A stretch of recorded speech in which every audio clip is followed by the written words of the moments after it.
primero, para tocar temas relacionados con el habeas corpus, la posición de la presidencia de la Corte Provincial de Justicia en cuanto a los mismos.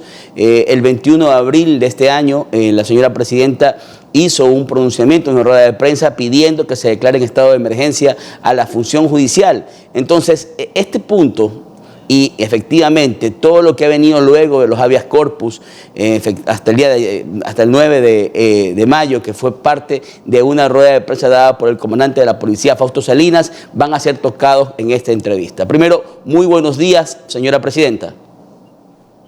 Muy buenos días, ¿cómo está? Muchísimo gusto. Muchas gracias, doctora Gallardo. Primero, hacerle una pregunta muy puntual. Usted hizo un llamado a los medios para dar su manifiesto y pedir que sea declarada en estado de emergencia la justicia, la función judicial, en virtud de estos habeas corpus que han pululado en las últimas semanas, en el último mes. ¿Usted mantiene su posición? ¿Cuál ha sido la recepción que usted ha tenido por parte de los demás presidentes de Corte a nivel nacional y por parte de la Corte Nacional de Justicia? Sobre este punto es necesarísimo aclarar que el llamado que yo realicé para que la función judicial sea declarada en emergencia es respecto a que se deben tomar las medidas pertinentes para que se liberen y se asignen los recursos para que la función judicial trabaje en óptimas condiciones. Esto quiere decir sobre las estructuras en que nosotros desempeñamos nuestro trabajo, sobre el lugar donde nosotros desempeñamos nuestro trabajo. Usted ha de haber visto a través de los diferentes medios de comunicación y a través de las diferentes entrevistas que ha realizado, que las estructuras en que se encuentran los complejos judiciales se encuentran totalmente desoladas. Primero desoladas, puesto que no existe ninguna custodia policial. En este momento, en el Albán Borja, podemos observar que debido a las amenazas continuas que han habido de bombas y debido a que se encontraron 9 explosivos hace aproximadamente casi 3 semanas, 9 explosivos con efectos de alto alcance, con capacidad de destruir a todo el centro comercial, fue precisamente en que la policía primero se tardó en llegar, segundo, todos los ciudadanos y todos los funcionarios judiciales que se encontraban en ese momento salieron evacuados y estaban en una situación de pánico, puesto que por primera vez, a pesar de que han habido tantas amenazas, por primera vez se encuentran este tipo de explosivos y ocurre este tipo de situaciones, por lo que es necesario que el Estado libere y asigne recursos para cubrir las necesidades por las que estamos pasando. Necesidades como goteras, deterioro de las instalaciones, deterioro de los muebles, así como también falta de protección en las unidades. No encontramos policías, no encontramos guardianía privada.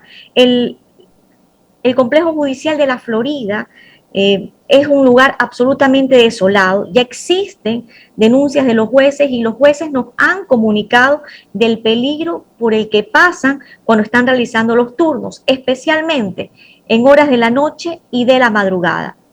Siendo así que se requiere la asignación de estos recursos para cubrir necesidades de recursos materiales, necesidades de recursos de personal, necesidades también de protección en las unidades judiciales donde desempeñamos nuestro trabajo.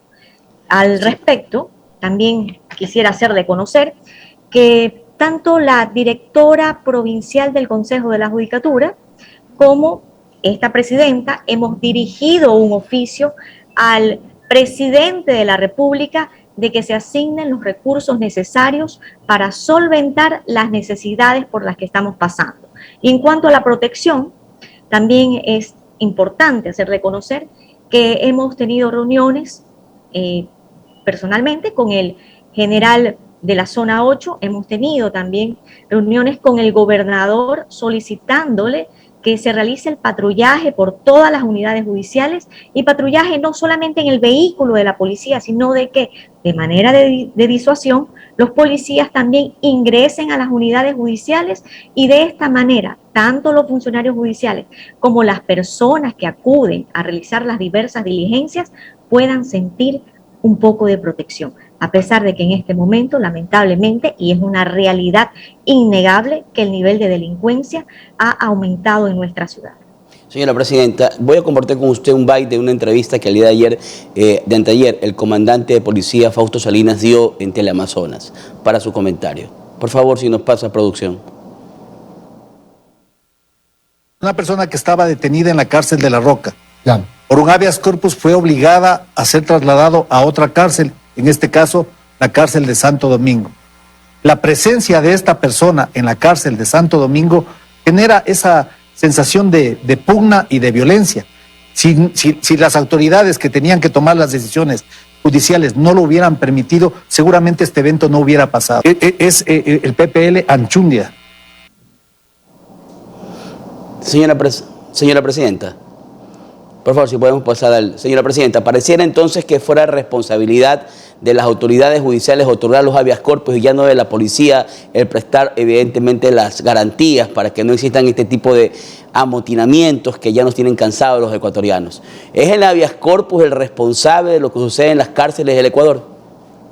Ya, referente a este punto sí es necesario aclarar ciertos aspectos. El primero de estos, que si bien existen las decisiones judiciales, estas decisiones judiciales también tienen el camino, tienen el procedimiento a seguir en el caso de que una de las partes no esté de acuerdo con la decisión del juzgador, que corresponde pedir una revocatoria o que corresponde interponer los recursos que prevé la ley. Y una vez que se interponen esos recursos, es el Tribunal Superior quien revisa la decisión del juez de primera instancia y realizará las observaciones pertinentes. Y si es necesario, también realizará las correcciones del caso. Ya el Tribunal Superior es el competente para revisar esta decisión del juez y hacer un llamado de atención y si es necesario y si así lo considerare, oficiar al Consejo de la Judicatura para que ejerza la potestad disciplinaria. Es decir, que a través de los mecanismos que prevé la ley se revisan las decisiones judiciales. Pero, ¿qué sucede si ante una decisión de un juez, la parte que se considere afectada, que en este caso él es el SNAI, no apela de esa decisión? Si no apela, o es por falta de diligencia o es porque está de acuerdo con la decisión del juez.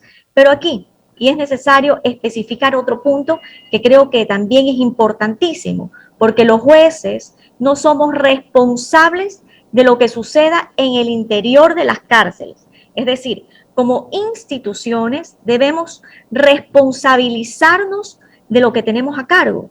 Como lo dije, nosotros los jueces revisamos las decisiones de los jueces de primera instancia, pero así también el SNAI es el encargado de controlar todo lo que sucede internamente en las cárceles. Nosotros, como jueces, no somos encargados, no somos los responsables de las bombas que ingresan, de las armas que ingresan, no somos encargados de otorgarle o de designar los médicos especialistas para que atiendan la salud de las personas privadas de libertad.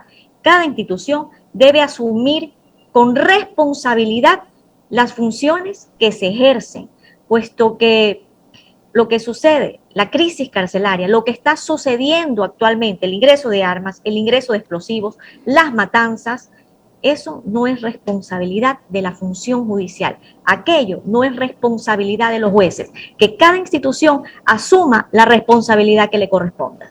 Señora Presidenta, usted en su rueda de prensa el 21 de abril hizo manifiesto de que iba a presentar o iba a proponer una reforma a la Ley de Garantías Jurisdiccionales y Control Constitucional. Esa reforma efectivamente es por el tema del habeas corpus. ¿Por qué considera usted necesaria esa reforma y sobre qué sería la reforma? Existe algo que es importantísimo. La Ley Orgánica de Garantías Jurisdiccionales establece que el juez puede pedir pruebas, pero es necesario que se aclare sobre las pruebas, puesto que si una persona privada de libertad señala que está enfermo, no puede ser que un médico ocupacional o con un simple certificado de un médico particular se avale que esa persona tiene determinada enfermedad. Por lo tanto, es necesario de que aquellas certificaciones médicas sean otorgadas por médicos especialistas que determinen el real estado de salud de la persona privada de libertad.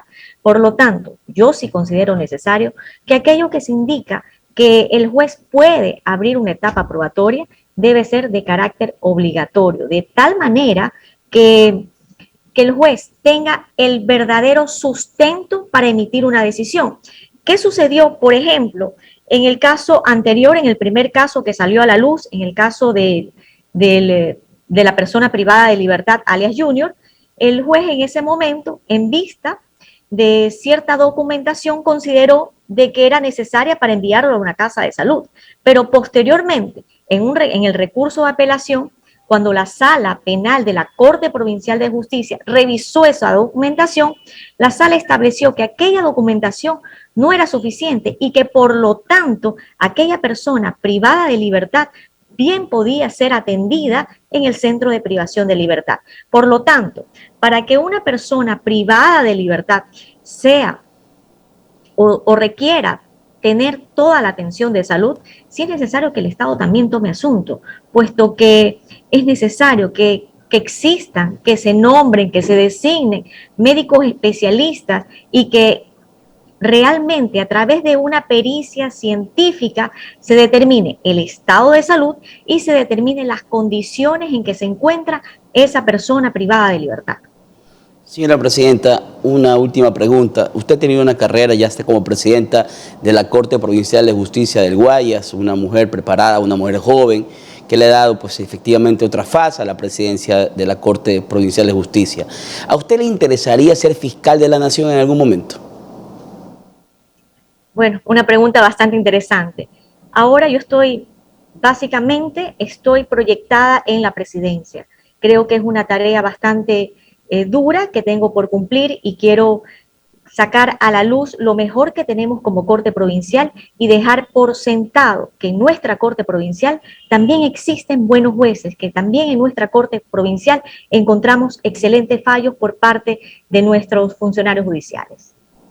Muchas gracias, señora Presidenta. Gracias por su presencia también el día de hoy. Nos ha dado claro muchos puntos. Nuevamente, muchas gracias. Hasta luego, gracias. Hemos contado el día de hoy con la presencia de la señora Presidenta de la Corte Provincial de Justicia del Guayas. Efectivamente, hay muchas cosas que en la justicia no están marchando.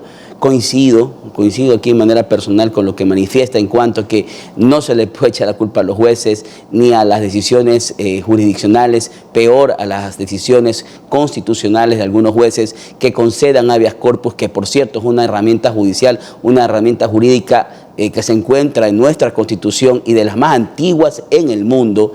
No se puede responsabilizar por parte de la cúpula policial a la justicia por conceder habeas corpus, porque muchas veces sí procede, muchas veces el habeas corpus procede, y darle de lugar o darlo con lugar efectivamente es la labor de un juez garantista de derechos. Ahora, lo que suceda en la penitenciaría, en las cárceles, no es responsabilidad de la función judicial, señores, no es responsabilidad de los jueces, no es responsabilidad de los funcionarios judiciales, es responsabilidad de la SNAI, es responsabilidad en sí de la política del gobierno para dar seguridad y efectivamente garantizar la vida y la integridad física de las personas privadas de la libertad. Es el gobierno nacional, a través de la SNAI, quien tiene que dar las políticas y las garantías, no los jueces, y peor aún, responsabilizar a una institución jurídica como el habeas corpus y evidentemente su implementación y su ejecución, que se encuentra garantizada en la Constitución como uno de los responsables de lo que suceda en Santo Domingo, en Guayaquil, en Turi o en cualquier parte del país. Aquello realmente no puede ser ni siquiera aceptado como una hipótesis. La responsabilidad existe por parte de un gobierno que hasta el día de hoy no cumple con darnos seguridad en las cárceles a todos los ecuatorianos. Porque lo que sucede en las cárceles no es tan solo competencia o preocupación o tan solo atañe a las personas privadas de su libertad y a su familia. No, señores, no. Atenta contra toda la sociedad.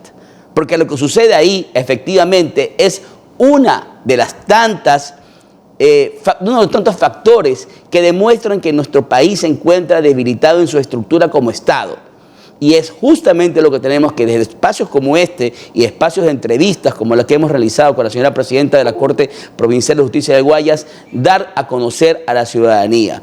Aquí estamos todos para sumar, pero eso sí, dando y delimitando las responsabilidades de cada uno. Y en este momento la pelota se encuentra en la cancha del gobierno, quien tiene que buscar de alguna forma, de alguna manera, financiamiento para realmente implementar una transformación en el sistema penitenciario ecuatoriano, tal como lo solicitó ya el día de ayer la comisionada de la ONU, Michelle Bachelet, que desde la ONU le exigen al gobierno ecuatoriano cambie su sistema penitenciario con reformas de fondo en lo que significa y efectivamente representa el sistema penitenciario ecuatoriano, que es deplorable, es deplorable. Con estas entrevistas del día de hoy terminamos con el presente programa, esperando contar con ustedes el día de mañana para más información. Muchas gracias.